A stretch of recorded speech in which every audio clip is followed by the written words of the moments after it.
Bapak, Ibu, Saudara-saudara yang dikasihi Tuhan Yesus Kristus, hari ini Minggu tanggal 26 April 2020, kembali lagi kita beribadah kepada Tuhan.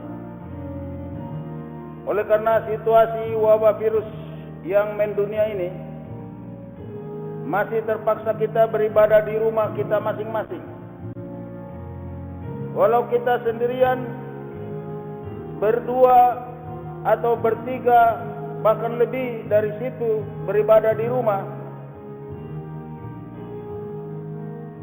Tuhan Yesus selalu hadir di mana kita beribadah. Tidak akan ada yang menghalangi kita untuk beribadah kepada Tuhan. Dalam Yosua 24 ayat 15b dikatakan, "Tetapi aku dan seisi rumahku, kami akan beribadah kepada Tuhan." Sebelum kita merenungkan firman Tuhan, marilah kita sejenak mendengarkan pujian "Nyamanlah Jiwaku".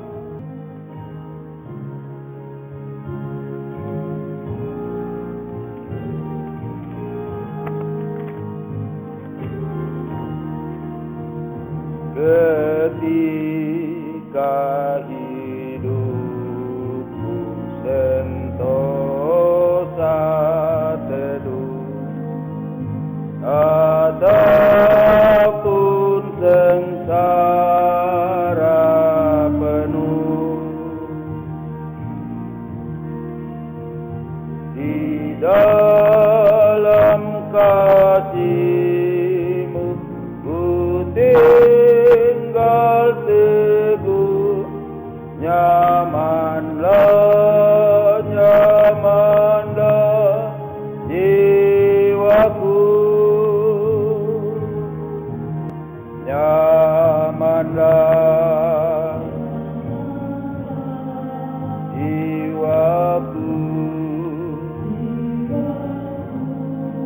nyamanlah, nyamanlah jiwaku. Meski oleh iblis aku diserang, hatiku tenang dan teguh, sebab Kristus telah menyelamatkanku, darahnya menebus jiwaku. Nyamanlah jiwaku, nyamanlah, nyamanlah jiwaku. Bukan sebagian dosaku ini, melainkan segenap dosaku.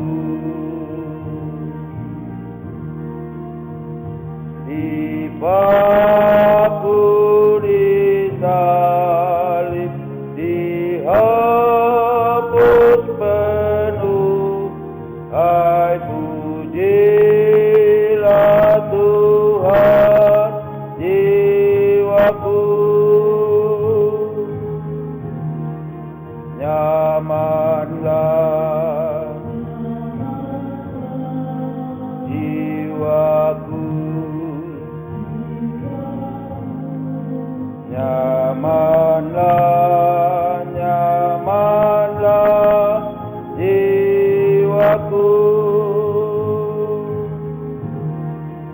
nyamanlah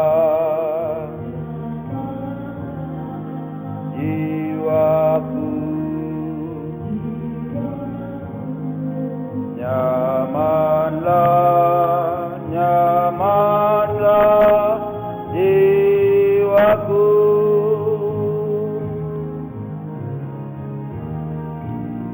Bapak, Ibu, saudara-saudara yang dikasihi Tuhan, marilah kita berdoa untuk pemberitaan firman Tuhan ini.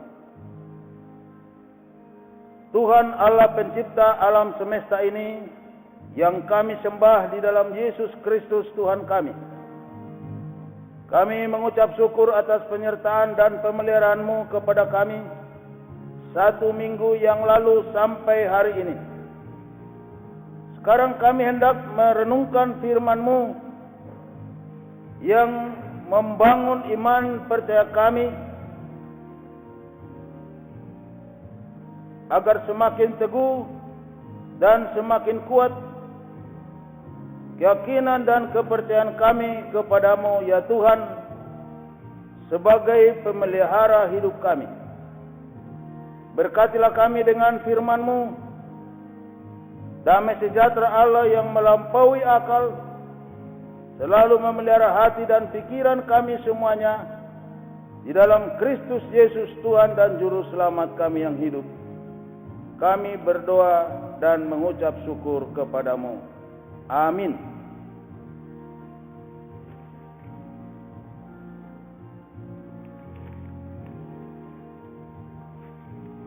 Bapak, Ibu, saudara-saudara yang dikasihi Tuhan Yesus,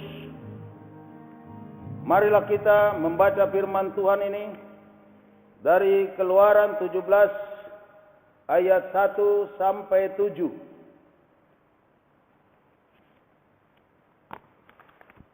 Demikian firman Tuhan bagi kita semuanya. Di Masa dan Meriba, kemudian berangkatlah segenap jemaah Israel dari padang gurun Sin, berjalan dari tempat persinggahan ke tempat persinggahan sesuai dengan titah Tuhan, lalu berkemahlah mereka di Rafidim. Tetapi di sana tidak ada air untuk diminum bangsa itu. Jadi mulailah mereka itu bertengkar dengan Musa. Kata mereka, "Berikanlah air kepada kami, supaya kami dapat minum." Tetapi Musa berkata kepada mereka, "Mengapakah kamu bertengkar dengan aku? Mengapakah kamu mencobai Tuhan? Hauslah bangsa itu akan air di sana." Bersungut-sungutlah bangsa itu kepada Musa dan berkata, "Mengapa pula engkau memimpin kami keluar dari Mesir untuk membunuh kami, anak-anak kami, dan ternak kami dengan kehausan?" Lalu berseru-serulah Musa kepada Tuhan, katanya, "Apakah yang akan kulakukan kepada bangsa ini? Sebentar lagi mereka akan melempari aku dengan batu."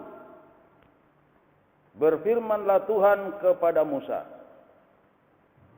"Berjalanlah di depan bangsa itu, dan bawalah beserta engkau beberapa orang dari antara para tua-tua Israel. Bawalah juga di tanganmu tongkatmu yang kau pakai memukul sungai Nil, dan pergilah. Maka aku akan berdiri di sana di depanmu di atas batu di Horeb. Haruslah kau pukul gunung batu itu, dan dari dalamnya akan keluar air, sehingga bangsa itu dapat minum." Demikianlah diperbuat Musa di depan mata tua-tua Israel. Dinamailah tempat itu Masa dan Meriba, oleh karena orang Israel telah bertengkar, dan oleh karena mereka telah mencobai Tuhan dengan mengatakan, "Adakah Tuhan di tengah-tengah kita atau tidak?"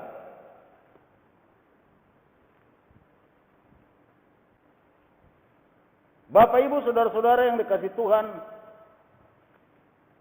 Tujuan utama saya dengan firman Tuhan ini yaitu agar umat Tuhan percaya dengan sungguh-sungguh kepada Tuhan atas segala perbuatan ajaibnya akan memberkati kita semua di masa-masa yang sulit ini.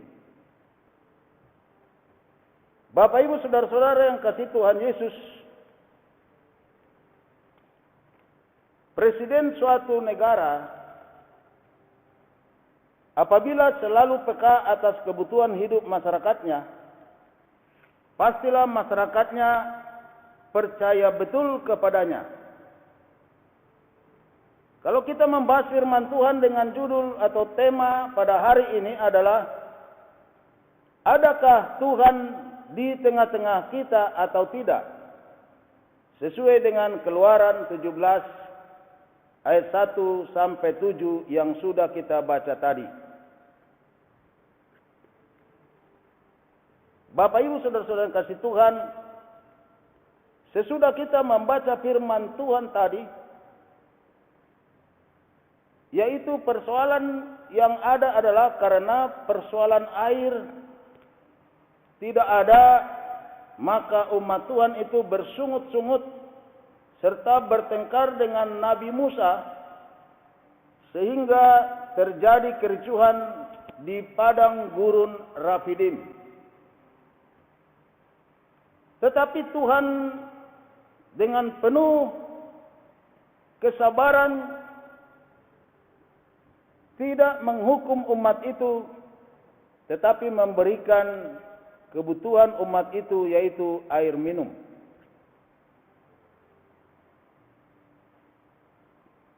Tetapi umat itu sempat mempertanyakan, adakah Tuhan di tengah-tengah kita atau tidak? Seperti yang dikatakan oleh ayat yang ke-7 tadi. Kalau kita memperhatikan bahwa umat Tuhan ini sudah beberapa kali mengalami perbuatan ajaib yang dilakukan oleh Tuhan. Tetapi mereka masih mempertanyakan kehadiran Tuhan di antara mereka. Kita lihat perbuatan Tuhan yang telah dialami dan dilihat umat itu sendiri, yaitu 10 tulah di Mesir, sedangkan di tanah Gosen, di tempat tinggal umat itu, tidak ada 1 tulah pun. Pakaian dan perhiasan diberikan Tuhan sebelum mereka berangkat dari Mesir ke Kanaan, dengan menggerakkan hati orang Mesir untuk membekali perjalanan umat itu sampai kepada tanah perjanjian.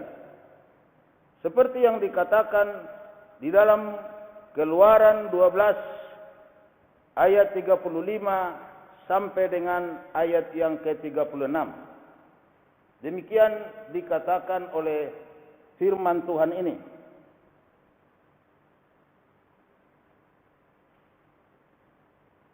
Orang Israel melakukan juga seperti kata Musa. Mereka meminta dari orang Mesir barang-barang emas dan perak serta kain-kain. Dan Tuhan membuat orang Mesir bermurah hati terhadap bangsa itu sehingga memenuhi permintaan mereka. Demikian juga selain itu, mereka melihat bahwa Tuhan dengan kuasanya membelah laut Teberau. Kemudian musuh mereka yang mengejar mereka untuk membawa mereka kembali ke Mesir, yaitu para tentara Mesir, mati semuanya di tengah laut. Itu pun mereka saksikan. Kemudian Tuhan juga memberi mereka makan di padang gurun berupa daging atau burung puyuh dan roti atau manna. Pagi dan petang mereka makan sekenyangnya. Kemudian mereka juga menikmati air minum yang tadinya pahit, diubah oleh Tuhan menjadi manis. Itu peristiwa di Mara di Keluaran 15 ayat 22 sampai 25. Sekarang mereka kehausan dan tidak ada air.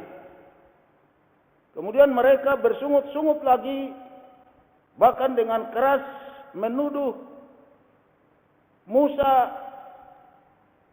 yang telah membawa mereka untuk mati di padang gurun. Tetapi Musa juga balik menuduh mereka bahwa mereka telah mencobai Tuhan, seperti yang dikatakan tadi di dalam Keluaran 17 ayat 2. Di sana dikatakan, jadi mulailah mereka bertengkar dengan Musa. Kata mereka, berikanlah air kepada kami supaya kami dapat minum. Tetapi Musa berkata kepada mereka, mengapakah kamu bertengkar dengan aku? Mengapakah kamu mencobai Tuhan? Bapak Ibu saudara-saudara yang dikasihi Tuhan, apa sebenarnya yang terjadi di dalam diri atau karakter umat ini? Inilah yang kita lihat di dalam diri umat Israel tersebut. Yang pertama, kebiasaan umat itu cepat sekali bersungut-sungut. Beberapa kali Alkitab menulis bahwa umat Israel ini cepat sekali bersungut-sungut, menyalahkan nasib mereka, menyalahkan hamba Tuhan, bahkan menyalahkan Tuhan sendiri. Tuhan sendiri juga mengatakan kepada mereka bahwa mereka ini adalah orang yang tegar tengkuk dan penuh dengan sungut-sungut yang membuat Tuhan tidak senang. Lalu yang kedua, kebiasaan umat itu selalu meragukan penyertaan Tuhan. Di tepi laut Teberau mereka berteriak-teriak, takut mati di padang gurun. Tetapi setelah melihat datang tentara Mesir untuk membawa mereka kembali ke Mesir, semakin keras mereka berteriak-teriak kepada Musa. Bahkan menyalahkan Musa yang telah membawa mereka ke padang gurun untuk mati di sana. Sedikit saja yang mereka alami dalam hidup mereka, mereka marah, bersungut-sungut, dan menyalahkan Tuhan. Tidak mempercayai bahwa Tuhan selalu menyertai mereka. Padahal Tuhan selalu beserta mereka di perjalanan dengan tiang awan waktu pagi sampai sore dan tiang api waktu malam. Yang ketiga, kebiasaan mereka dengan tidak takut sedikit pun bila Tuhan sampai murka. Umat Tuhan ini tidak takut sedikit pun kepada Tuhan apabila Tuhan marah kepada mereka. Nabi Musa sudah beberapa kali dilawan mereka dengan pertengkaran, menyalahkan Nabi Musa. Mengapa umat itu dibawa dari Mesir ke padang gurun agar mati di sana, dan bahkan menyalahkan Tuhan sendiri. Musa bahkan telah memperingati umat itu bahwa sungut-sungut mereka bukan kepada Musa dan Harun, tetapi kepada Tuhan. Seperti yang dikatakan di dalam Keluaran pasal yang ke-16 ayat yang ke-8. Lagi kata Musa, jika memang yang memberi kamu makan daging pada waktu petang dan makan roti sampai kenyang pada waktu pagi, karena Tuhan telah mendengar sungut-sungutmu yang kamu sungut-sungutkan kepadanya. Apalah kami ini? Bukan kepada kami sungut-sungutmu itu, tetapi kepada Tuhan. Jadi sungut-sungut ini adalah gambaran daripada kekhawatiran, ketakutan, dan tidak sedikit pun yakin akan penyertaan Tuhan atas mereka. Padahal Tuhan selalu memberkati mereka, selalu memberi kebutuhan mereka, dan selalu menjaga mereka dari kebinasaan. Kehadiran Tuhan dengan tiang awan melindungi mereka dari panas terik, matahari, dan hujan. Tiang api memberi penerangan waktu malam, memberi mereka makan pagi dan sore, dan menjaga mereka dari kebinasaan ganasnya padang gurun, terutama kalau ada pergerakan pasir dari padang gurun tersebut. Tetapi semuanya itu masih membutakan mereka. Jika ada sedikit masalah atau kesulitan hidup, mereka hanya melihat kebutuhan mereka, tetapi tidak melihat kepada kebesaran, kepada keajaiban, dan kepada kasih Tuhan. Mereka sedikit pun tidak percaya akan penyertaan Tuhan. Umat Israel cepat menyalahkan nasib hidup mereka. Jika mereka menghadapi ada hal yang bisa membinasakan mereka, mereka cepat memarahi situasi, memarahi hamba Tuhan, yaitu Nabi Musa, dan bahkan memarahi Tuhan sendiri. Menyalahkan Tuhan dan tidak menerima keadaan yang sulit itu. Mereka tidak takut akan Tuhan, tidak pernah memperhitungkan bahwa Tuhan itu bisa murka kepada mereka dan membinasakan mereka. Dan memang akhirnya umat Israel yang dipimpin oleh Nabi Musa dibinasakan oleh Tuhan di padang gurun yang berumur 20 tahun ke atas. Mereka binasa di padang gurun dan tidak ada seorang pun yang bisa masuk ke tanah Kanaan kecuali Kaleb dan Joshua. Ini yang kita baca di dalam kitab Bilangan pasal 14 ayat 26 sampai 29. Demikian firman Tuhan bagi kita. Bilangan 14 ayat 26 sampai 29. Lagi berfirmanlah Tuhan kepada Musa dan Harun. Berapa lama lagi umat yang jahat ini akan bersungut-sungut kepadaku? Segala sesuatu yang disungut-sungutkan orang Israel kepadaku telah kudengar. Katakanlah kepada mereka, demi aku yang hidup, demikianlah firman Tuhan, bahwasanya seperti yang kamu katakan di hadapanku, demikianlah akan kulakukan kepadamu.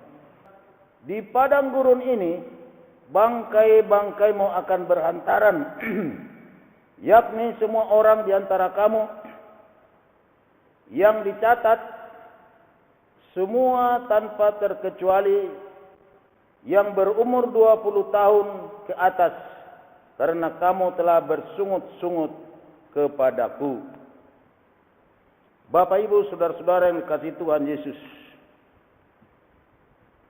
adapun masalah-masalah yang datang ke dalam kehidupan kita, janganlah terus takut, terus khawatir, apalagi panik, dan menyalahkan orang lain, menyalahkan gereja, menyalahkan hamba Tuhan, dan bahkan menyalahkan Tuhan sendiri. Mari kita lihat dan periksa firman Tuhan dari Kejadian hingga Wahyu. Tuhan selalu memperhatikan umatnya. Tuhan selalu memperhatikan kebutuhannya, keselamatannya, sampai kepada hidup yang kekal diberikan oleh Tuhan lewat pengorbanan dan penebusan Yesus Kristus. Masalah kita banyak, tetapi Tuhan akan berikan jalan keluar untuk masalah-masalah kita. Coba kita membaca dulu Mazmur pasal 34 ayat yang ke-20. Mazmur 34 ayat 20, demikian firman Tuhan. Kemalangan orang banyak, tetapi Tuhan melepaskan dia dari semuanya itu. Jadi walaupun kita mengalami banyak masalah-masalah di dalam kehidupan kita, banyak kesulitan, dan banyak hal-hal yang kita tidak sanggup untuk mendapatkan jalan keluar, kita harus yakin firman Tuhan dari Mazmur 34 ayat 20, bahwa Tuhan akan memberikan jalan keluar dari masalah-masalah yang kita hadapi kepada kita semua. Bahkan Tuhan berkuasa memberikan kepada kita dari tidak ada menjadi ada. Seperti yang kita baca di dalam Roma pasal 4 ayat yang ke-17, dikatakan firman Tuhan demikian. Seperti ada tertulis, engkau telah kutetapkan menjadi bapa banyak bangsa, di hadapan Allah yang kepadanya ia percaya, yaitu Allah yang menghidupkan orang mati dan yang menjadikan dengan firman-Nya apa yang tidak ada menjadi ada. Demikianlah firman Tuhan, bahwa Tuhan sanggup untuk membekali hidup kita dari kita yang tidak punya apa-apa sekalipun. Kalau Tuhan memberkati, kita bisa punya segala yang kita butuhkan. Maka berdoalah kepada Tuhan. Kalau engkau ingin berusaha, berdoalah minta modal usaha kepada Tuhan. Dan jika Tuhan berkenan, Tuhan akan memberkatimu. Berdoalah minta rezeki kepada Tuhan. Bila situasi perdagangan atau bisnis, terutama yang saat ini sangat susah, tetapi tidak ada yang mustahil di dalam Tuhan. Kalau Tuhan berkenan, Tuhan akan memberkati segala daganganmu, segala bisnismu, bahkan segala pekerjaanmu. Berdoalah minta jalan keluar dari apa yang berat yang sedang menjadi tanggungan hidupmu sekarang ini. Ingat, Tuhan itu pun berkeliling ke seluruh dunia, hendak memberkati orang yang bersungguh-sungguh hati kepada Dia. Seperti yang dikatakan di dalam 2 Tawarik 16 ayat yang ke-9. 2 Tawarik 16 ayat 9. Demikian firman Tuhan yang kita baca di sini.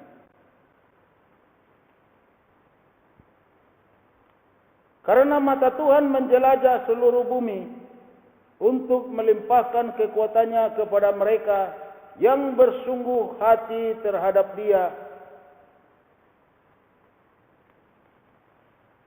Demikianlah firman Tuhan, bahwa Tuhan itu pun mencari-cari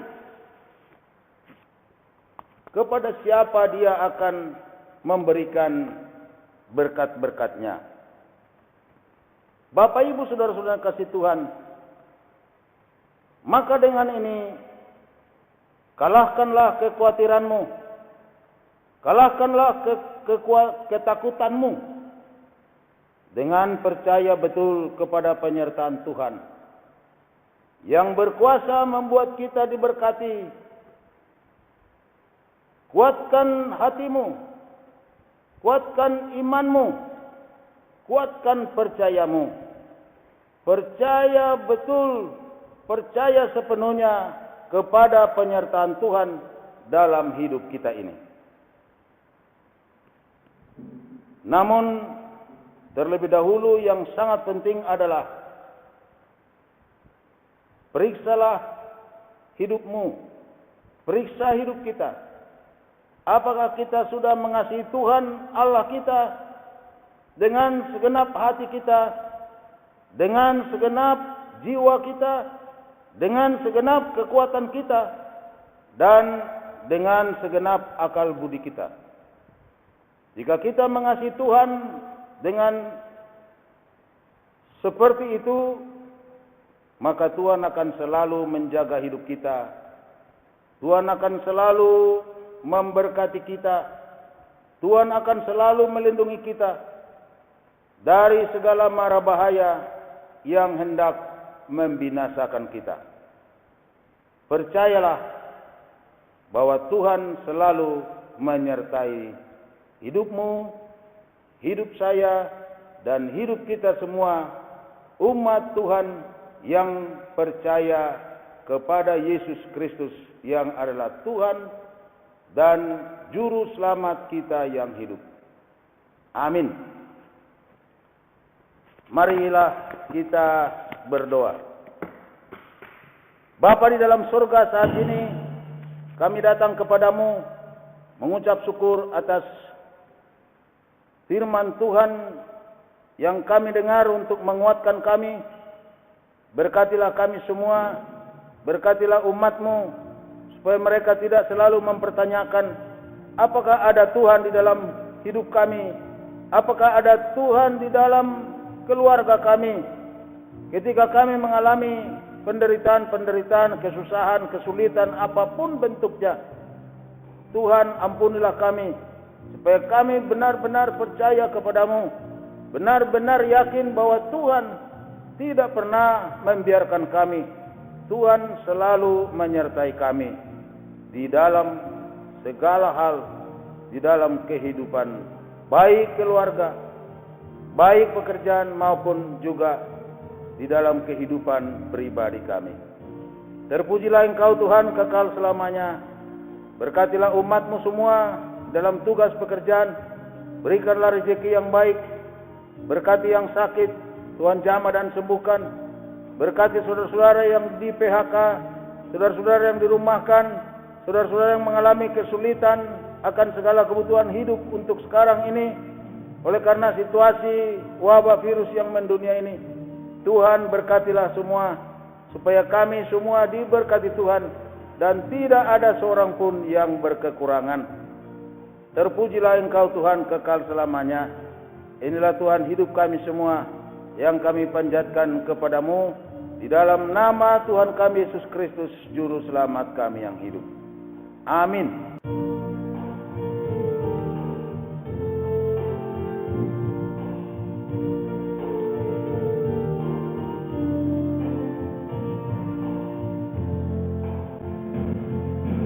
Bila topan keras melanda hidupmu, bila putus asa dan letih lesu, berkat Tuhan satu-satu hitunglah, kau niscaya kagum oleh kasih-Nya. Berkat Tuhan mari hitunglah, kau kan kagum oleh kasih-Nya. Berkat Tuhan mari hitunglah, kau niscaya kagum oleh kasih-Nya.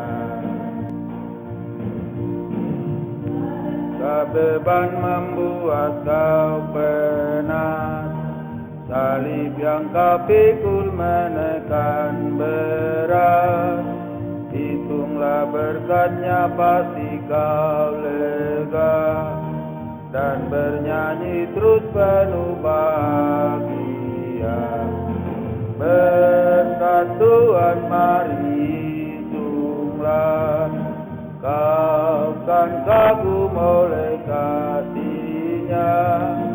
Berkat Tuhan mari hitunglah, kau niscaya kagum oleh kasih-Nya.